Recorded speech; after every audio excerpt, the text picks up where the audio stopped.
गुनाह के side effect, इस पर आज मैं तकरीर कर रहा हूं। और मुझे पता है रात को 1:30-2 बजे तकरीर करना कोई आसान काम नहीं। भाई मैं तो अब्दुल गफ्फार हूं, मेरे पास कुरान की आयतें हैं और हदीसें हैं, कोई तीसरी चीज नहीं है, किस्से कहानियां नहीं है मेरे पास। अब इस वक्त आपको जगाना और जगा करके तकरीर सुनाना बहुत मुश्किल काम है। बस आपके सब्र का इम्तिहान ले रहा हूं। जितनी देर आप सुनेंगे मैं सुनाऊंगा, जब मुझे ये लगेगा कि अब आपकी दिलचस्पी खत्म हो रही है मैं तकरीर खत्म कर दूंगा। गुनाह का साइड इफेक्ट क्या है? डॉक्टर के आप दवा लेते हैं, दवा लेने के बाद आप कहते हैं डॉक्टर साहब खाने में क्या लेना है? सर्दी जुकाम हुआ है, डॉक्टर कहता है देखो तुम्हें सर्दी हुई है, तुम केला मत खाना, तुम संतरा मत खाना। आपको संतरा बहुत पसंद है, केला आपको बहुत पसंद है, मगर आप नहीं खाते, क्यों? डॉक्टर ने मना किया है। अल्लाह ना करे किसी को शुगर हो जाए, शुगर हो गया, डॉक्टर ने लिख दिया साहब आप मीठा नहीं खा सकते। रसगुल्ला आपको बहुत पसंद है, गुलाब जामुन आपको बहुत पसंद है, मिठाई आपको बहुत पसंद है, आपके घर में आपकी बीवी मिठाई खा रही है, आपके बच्चे मिठाई खा रहे हैं, आपको मिठाई बहुत पसंद है, मगर आप उसको हाथ नहीं लगाते। क्यों नहीं लगाते? क्योंकि आपको पता है वो मिठाई आपकी सेहत के लिए हानिकारक है, आपकी सेहत के लिए खतरनाक है, आपकी हेल्थ के लिए डेंजरस है। मेरे प्यारे साथियों, हम दुनिया में हर उस चीज से बचते हैं जिसमें हमारा नुकसान हो जाए, जिसमें हमको तकलीफ हो जाए। हम अल्लाह को नाराज करने से क्यों नहीं बचते? हम गुनाह का काम करने से क्यों नहीं बचते? हम पाप करने से क्यों नहीं बचते? क्या गुनाह के काम में नुकसान नहीं है? मेरे प्यारे साथियों, गुनाह के काम में तो इतना नुकसान है कि दुनिया के किसी और काम में उतना नुकसान नहीं है। गुनाह आपकी दुनिया भी बर्बाद करता है और आपकी आखिरत भी बर्बाद। दुनिया में जितना फसाद है, जितना बिगाड़ है, दुनिया में जितनी तबाही मची है, सब इंसानों के बुरे कामों और इंसान के गुनाहों का नतीजा है। इसीलिए अल्लाह ताला फरमाता है ज़हरल फसादु फिल बर्रि वल बहरि बिमा कसबत ऐदिन नास। ओ लोगो, तुम्हें दुनिया में जो भी फसाद नजर आ रहा है, तुम्हें दुनिया में जो भी परेशानियां नजर आ रही हैं, जो भी बिगाड़ नजर आ रहा है, ये लोगों के करतूत का नतीजा है, ये लोगों के गुनाहों का नतीजा है। गुनाह करने से एक नुकसान और होता है, इंसान का दिल जो होता है ना, ये दिल कठोर हो जाता है।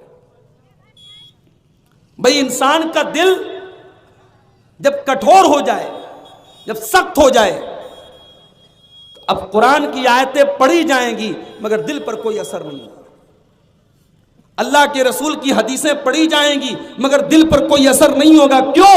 क्योंकि गुनाह करते करते दिल पत्थर हो जाता है, दिल कठोर हो जाता है।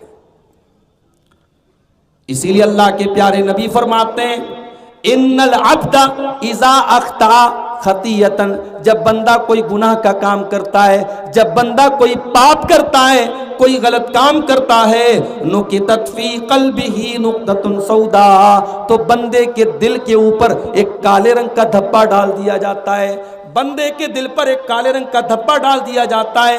अगर बंदा तौबा कर लेता है तो वो धब्बा हटा दिया जाता है, लेकिन अगर बंदा बार बार गुनाह करता है तो वो काले रंग के धब्बे उसके दिल पर पड़ते चले जाते हैं।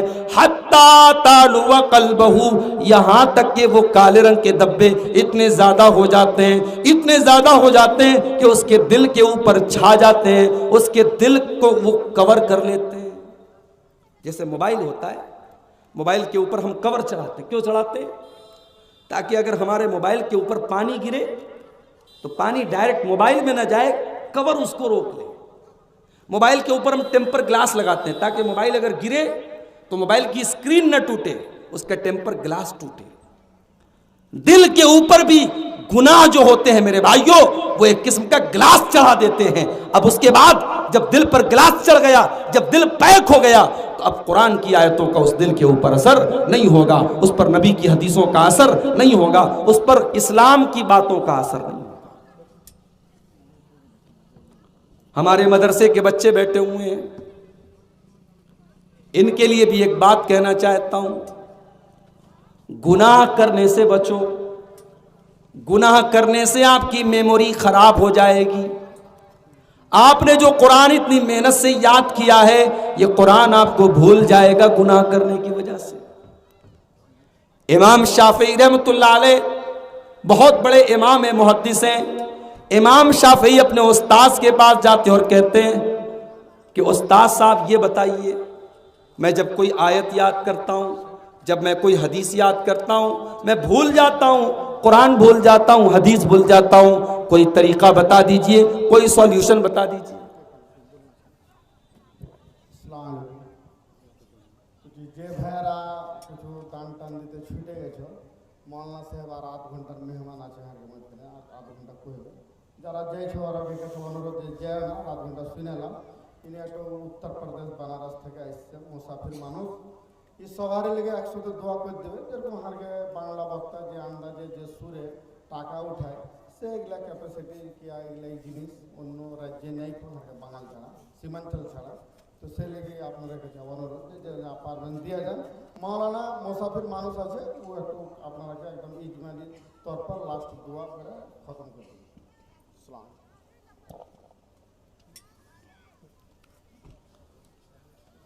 तो मैं क्या कह रहा था, गुनाह करने से इंसान की मेमोरी पर असर पड़ता है, इंसान की याददाश्त पर असर पड़ता है। इमाम शाफी रहमतुल्लाह अलैह अपने उस्ताद के पास जाते और कहते हैं, शकऊ तो इला वकी इन सूअ हिफ्ज़ी फ़अरशदनी इला तरकिल मआसी।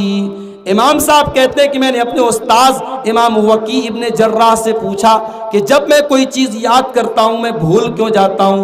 इमाम साहब के उस्ताद ने कहा, ऐ शाफी तू गुनाह करना छोड़ दे, तू पाप करना छोड़ दे। फ़इन्नल इल्म नूरुम मिन इलाहिन व नूरुल्लाहि ला युअता लिआसी। इसलिए कि इल्म दीन अल्लाह ताला का नूर है, अल्लाह की रोशनी है, और अल्लाह ताला अपना ये नूर किसी गुनहगार को नहीं देता। अब तकरीर के हम दूसरे पॉइंट पर आते हैं। अभी आपने सुना हमारे मुफ्ती रहमान भाई कह रहे थे, भाई मौलाना साहब बनारस से आए हैं, मुसाफिर आदमी हैं, जो भी दान वान करना है मदरसे में कर दीजिए, दुआ दे देंगे आपके लिए। मैं उसी को उर्दू में बोल दे रहा हूँ कि आप लोग मदरसे का मामला है कर दीजिए, अल्लाह ताला आपके माल में बरकत देगा और आपके दान को कबूल करेगा इंशाअल्लाह। अब मैं तकरीर के दूसरे पॉइंट पर आ रहा हूँ। अभी तक आपने सुना गुनाह कितना खतरनाक है, गुनाह का नुकसान क्या है। अब आते हैं तकरीर के दूसरे पॉइंट पर कि गुनाह से बचने का तरीका क्या है, गुनाह से हम कैसे बचें, यह बड़ा अहम पॉइंट है। अब जितने लोग बैठे हैं, अगर इतने लोग यहां से इतनी बात समझ के चले गए, मैं समझूंगा मेरी तकरीर कामयाब हो गई। गुनाह करने से कैसे बचें। मेरे प्यारे साथियों, आप कटिहार चले जाएं, कटिहार की मार्केट में आप जाकर के बड़ी बड़ी दुकानों पर जाकर के देख लें, आप वहां बड़ी बड़ी दुकानों के अंदर कैमरा लगा हुआ है, और कैमरे का मकसद ये है कि दुकान के अंदर कोई चोरी ना हो। इसलिए कि जब कैमरा लगा हुआ है, चोरी करने वाला चोर भी जानता है कि सामने कैमरा लगा है और ये कैमरा सब रिकॉर्ड कर रहा है। मैं चोरी करूंगा, कैमरे के अंदर मेरा चेहरा आ जाएगा, ये पुलिस में मेरी कंप्लेंट कर देंगे और 1-2 दिन के बाद मैं पकड़ दिया जाऊंगा। इतना बड़ा रिस्क कोई चोर लेना नहीं चाहता है। वो कैमरा जो दुकान के ऊपर लगा है, उस कैमरे की वजह से इंसान चोरी करने से डरता है। अब मैं आपसे एक सवाल करता हूं मेरे भाई, ये जो बड़ी बड़ी दुकानों पर ये जो कैमरे लगे हुए हैं, ये कैमरे किसके बने हैं? ये तो इंसान के बने हुए कैमरे हैं।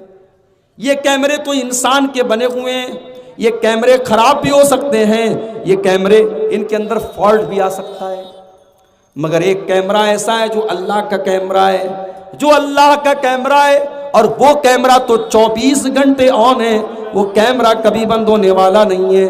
अलम यालम बिअन्नल्लाह यरा, मेरे बंदे क्या तू नहीं जानता कि अल्लाह ताला सब कुछ देख रहा है। अल्लाह की नजर से कोई नहीं बच सकता है, अल्लाह की नजर से कुछ भी छुप नहीं सकता है। अरे अल्लाह तो वो है कि रात को 2 बजे काली रात और काले पहाड़ पर चलने वाली काली चींटी की चाल से भी वो अल्लाह वाकिफ है। वो अल्लाह तो ऐसा है कि उसने फरमाया यालमु खाइनतल आयुनि वमा तुख्फिस सुदूर। वो अल्लाह तो ऐसा है जो तुम्हारी आंखों की चोरी को भी जानता है। तुम्हारे दिल के अंदर क्या चल रहा है अल्लाह को ये भी पता है। तुम्हारे सीने के अंदर क्या चल रहा है अल्लाह को ये भी पता है। वो अल्लाह तो ऐसा है कि हजरत लुकमान अपने बेटे से कहते हैं या बुनैया इन्नहा इन तको मिस्काल हब्बतिन मिन खरदलिन फतकुन फी सखरतिन औ फिस समावाति औ फिल अर्ज़ि याति बिहल्लाह। ऐ मेरे बच्चे, एक राई के दाने के बराबर भी अगर कोई चीज होगी और आसमानों में कहीं होगी या जमीन में कहीं होगी या किसी चट्टान में कहीं होगी, याति बिहल्लाह, उस राई के दाने के बराबर की चीज को भी अल्लाह ताला सामने ले आएगा। इन्नल्लाह लतीफुन खबीर, अल्लाह ताला बारीक से बारीक चीज की खबर रखने वाला है। अल्लाह का कैमरा 24 घंटे रिकॉर्डिंग कर रहा है। अल्लाह ताला खुद देख रहा है और अल्लाह के फरिश्ते अलग रिकॉर्डिंग कर रहे हैं। व इन्ना अलैकुम लहाफिज़ीन किरामन कातिबीन यालमून मा तफअलून। मेरे बंदो, हमने तुम्हारे ऊपर किरामन कातिबीन को मुकर्रर कर दिया है। हमने तुम्हारे आमाल को लिखने के लिए फरिश्तों को मुकर्रर कर दिया है। वो तुम्हारी एक एक हरकत को लिख रहे हैं, एक एक हरकत को रिकॉर्ड कर रहे हैं। और हरकत तो बहुत दूर की बात है, हमारे जुबान से जो शब्द निकलते हैं, हम मुंह से जो अल्फाज निकालते हैं, फरिश्ता उसको भी रिकॉर्ड कर रहा है। मा यल्फिज़ु मिन क़ौलिन इल्ला लदैहि रक़ीबुन अतीद। मेरे बंदे, तेरी जुबान से निकलने वाला एक एक लफ्ज रिकॉर्ड किया जा रहा है, एक एक लफ्ज को लिखा जा रहा है। कल कयामत का दिन होगा, अल्लाह की बारगाह होगी और हमारी जिंदगी भर की वो जो रिकॉर्डिंग है, हमारी जिंदगी भर का जो कच्चा चिट्ठा है, वो हमारे सामने रख दिया जाएगा। मेरे भाइयों, उस दिन हमारा क्या हाल होगा। इसीलिए अल्लाह ताला सूरह कहफ के अंदर फरमाता है वबुदिअल किताबु फतरल मुजरिमीना मुशफिकीना मिम्मा फीही। कल कयामत के दिन जब तुम्हारा नाम आमाल रखा जाएगा, जब तुम्हारी जिंदगी की किताब रखी जाएगी, तो जो अल्लाह के नाफरमान होंगे, जो मुजरिम लोग होंगे, वो डरे हुए होंगे, वो सहमे हुए होंगे और वो कहेंगे या वैलतना मा लिहाज़ल किताबि ला युगादिरु सगीरतन वला कबीरतन इल्ला अहसाहा। वो कहेंगे हाय हमारी बर्बादी, ये कैसी किताब है, ये कैसा नाम आमाल है जिसने हर छोटी बड़ी चीज को रिकॉर्ड कर लिया है, जिसके अंदर हर छोटी बड़ी चीज रिकॉर्ड कर ली गई है। तो ये डर अपने अंदर पैदा करो कि अल्लाह के यहां जो कैमरा रिकॉर्ड कर रहा है, उस कैमरे की रिकॉर्डिंग खोली जाएगी। उस दिन हमें मेरे भाइयों हिसाब देना पड़ेगा। ये डर अगर पैदा हो गया तो इंशाअल्लाह हम गुनाहों से बचेंगे। गुनाहों से बचने का दूसरा तरीका, गुनाह करते हैं हम कान से, गुनाह करते हैं हम आंखों से, गुनाह करते हैं हम हाथ से, गुनाह करते हैं हम पैर से। हमारी आंखें, हमारे कान, हमारे हाथ, हमारे पैर, ये सब के सब कल कयामत के दिन गवाही देंगे। हाथ गवाही देगा, इस हाथ से आपने किस किस के ऊपर थप्पड़ मारा, किस किस के ऊपर आपने जुल्म किया। ये उंगलियां गवाही देंगी, इनसे आपने किस किस को टच किया। आंखें गवाही देंगी, इन आंखों से आपने क्या क्या देखा। कान गवाही देंगे, इन कानों से आपने क्या क्या सुना। पैर गवाही देंगे, इन पैरों से चल चल करके आप कहां कहां गए। अल्लाह फरमाता है हत्ता इज़ा मा जाऊहा शहीदा अलैहिम समउहुम व अबसारुहुम व जुलूदुहुम बिमा कानू यामलून। मेरे बंदो, कल क़यामत के दिन तुम्हारे कान तुम्हारे खिलाफ गवाही देंगे, तुम्हारी आंखें तुम्हारे खिलाफ गवाही देंगी, तुम्हारे बदन के चमड़े तुम्हारे खिलाफ गवाही देंगे। व क़ालू लिजुलूदिहिम लिमा शहिदतुम अलैना क़ालू अंतकनल्लाहुल्लज़ी अंतक कुल्ल शै। इंसान अपनी चमड़ी से कहेगा, इंसान अपने बदन की स्किन से कहेगा कि तू कैसे बोल रही है, तू कैसे गवाही दे रही है, तो इंसान की चमड़ी कहेगी जिस अल्लाह ने जुबान को बोलना सिखाया उसी अल्लाह ने आज हमको बोलना सिखाया। इंसान की चमड़ी बोलेगी,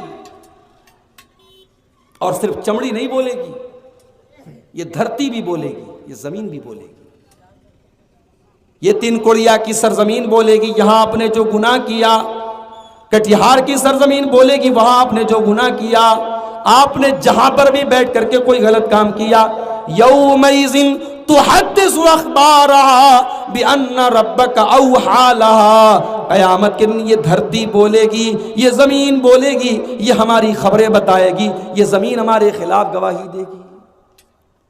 तो गुनाह से अगर बचना है तो ये अपने अंदर ये सोच पैदा कर लो कि हम जो भी गुनाह करेंगे अपनी बॉडी के जिस पार्ट से करेंगे, हमारी बॉडी का वो पार्ट कल कयामत के दिन हमारे खिलाफ गवाही देगा। उस दिन हम क्या करेंगे मेरे प्यारे साथी? गुनाह से बचने का तीसरा तरीका, जब हम कोई गुनाह का काम करते हैं, हम अपने बाप से शर्माते हैं, अपनी माँ से शर्माते हैं। शराब पीने वाला लड़का भी अपने बाप के सामने शराब नहीं पीता। गलत काम करने वाला इंसान भी अपनी माँ के सामने गलत काम नहीं करता। माँ से शर्माता है, बाप से शर्माता है, बड़े भाई से शर्माता है, बड़ी बहन से शर्माता है। ओ लोगों, बाप से शर्माते हो बहुत अच्छी बात है, माँ से शर्माते हो बहुत अच्छी बात है, लेकिन अगर गुनाह से बचना चाहते हो तो अल्लाह से शर्माना शुरू कर दो, अल्लाह से शर्माया करो। सवाल ये पैदा होता है अल्लाह से शर्माने का क्या मतलब है? आइए आपको वो हदीस पढ़ के सुना देता हूं। अल्लाह के प्यारे नबी फरमाते इस्तहयू मिनल्लाहि हक्कल हया, ओ लोगों अल्लाह से शर्माओ जैसा अल्लाह से शर्माने का हक है, जैसा अल्लाह से शर्माना चाहिए। सहाबा ने कहा अय अल्लाह के नबी हम तो अल्लाह से शर्माते हैं। अल्हम्दुलिल्लाह। नबी ने फरमाया नहीं नहीं, तुम अल्लाह से नहीं शर्माते हो। अल्लाह से शर्माने का मतलब यह है अंतहफज़र रअस वमा वा, तुम अपने सर की हिफाजत करो और सर के अंदर जितनी चीजें हैं तुम उनकी हिफाजत करो। सर की हिफाजत करो और सर के अंदर जितनी चीजें हैं, सर के अंदर दोनों कान भी हैं, कान की हिफाजत करो। सर के अंदर दोनों आंखें हैं, आंख की भी हिफाजत करो। सर के अंदर जुबान भी है, जुबान की भी हिफाजत करो। और सर के अंदर दिमाग भी है, दिमाग की भी हिफाजत करो। सर की हिफाजत करो और सर के अंदर जितनी चीजें हैं उन सब की हिफाजत करो। दूसरी चीज व अंता फजल बतन वमा हवा, अपने पेट की हिफाजत करो और पेट से जुड़ी हुई चीजों की हिफाजत करो। पेट की हिफाजत करो। पेट में हराम कमाई मत डालो, पेट में सूद और ब्याज की रकम मत डालो, पेट में चोरी और बेईमानी का पैसा मत डालो, पेट में जुए और सट्टे की रकम मत डालो। अपने पेट को हराम कमाई से बचाओ। और पेट से जुड़ी हुई चीजों में इंसान की शर्मगाह भी है, चाहे मर्द हो चाहे औरत हो, अपनी शर्मगाह की हिफाजत करे, अपनी आबरू की हिफाजत करे। अल्लाह के नबी फरमाते हैं मन यज़मन ली मा बैन लिह्यैहि व मा बैन रिजलैहि यज़मन लहुल जन्ना, अपनी जुबान की गारंटी दे दो, अपनी शर्मगाह की गारंटी दे दो, मैं तुम्हें जन्नत की गारंटी देता हूँ। अपने आप को ज़िना से बचाओ, अपने आप को बदकारी से बचाओ, मैं तुम्हें जन्नत की गारंटी देता हूँ। अल्लाह के प्यारे नबी फरमाते हैं औरत 4 काम कर ले जन्नत में चली जाएगी। औरत 4 काम कर ले, जन्नत के जिस गेट से चाहे, जन्नत के जिस दरवाजे से चाहे वो जन्नत में चली जाएगी। इज़ा सल्लतिल मरअतु खम्सा, औरत 5 टाइम की नमाज पढ़े, वह सामत शारहा, रमजान का रोजा रखे, वह अतात ज़ौजहा, और शादी के बाद अपने शौहर की इताअत करे, वह अहसनत फरजहा, और अपनी शर्मगाह की, अपनी इज्जत व आबरू की हिफाजत करे। ये 4 काम अगर औरत कर ले, अल्लाह के नबी फरमाते दखलत में नय्यबवाबिल जन्नति शात, औरत जन्नत के जिस दरवाजे से चाहे जन्नत में जा सकती है।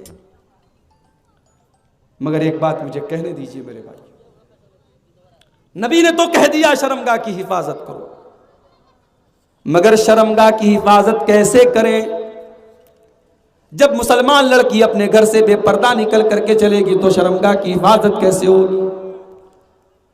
जब समाज के अंदर बेहयाई होगी, जब महरम गैर महरम का कोई फर्क नहीं होगा, जब मुसलमान लड़कियां बेपर्दा निकलेंगी तो उस समाज के अंदर जिनाकारी को कैसे कंट्रोल किया जाएगा, बदकारी को कैसे रोका जाएगा?